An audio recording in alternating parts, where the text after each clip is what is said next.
This woman has she's being operated on. She has a near-death experience. She's up above her body. She's looking down. She's watching herself.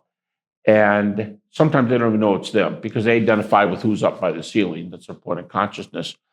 And on the top of this medical device that was in the room, hospitals often rivet numbers like offices do to keep track of typewriters and to keep track of things. She looked down and there was a 12-digit number riveted onto the top of this medical thing. And she said, I'm OCD.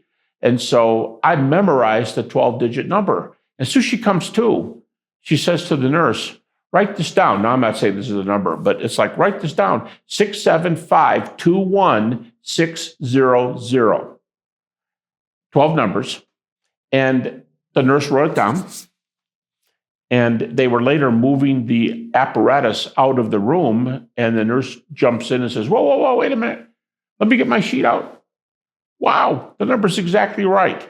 Now, she sees that in a state, and many of these people, when you have a cardiac arrest with ventricular fibrillation, this particular species of cardiac arrest, you have no measurable heart waves, and within an average of 15 seconds, you have no brain waves.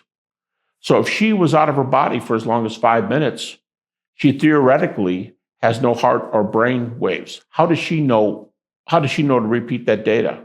How does she know what's up there?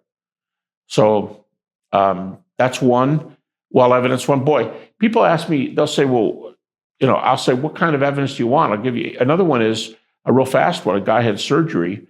He was up above his body watching the doctors do this, but he got maybe a little bored. I don't know. He started drifting a little bit, looking around. He went through a wall into the next surgical ward, and he watched a guy having his leg amputated. So he gives an explanation of what happens in the room with the leg amputation because I saw it, but you're on that bed. Yeah, but I'm telling you, I saw it. How do you know? Here's some explanation. I'm making up what he might have said, but he could have said, well, all the nurses in the room had white uniforms on, except for this one. She had a pale green uniform on. I mean, something like that. Or these are actual cases.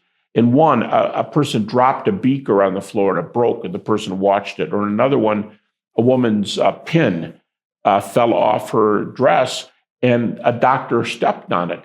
And the near-death person said, I know who lost the pen, and I can name the doctor who stepped on it because I saw it.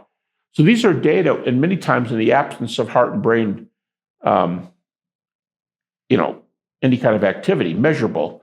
And so it seems like we're talking about, here's the point, we're talking about consciousness beyond the initial death of heart and brain. Now, it's near death because the person comes back from it, but during those minutes while they're out, it's highly evidential.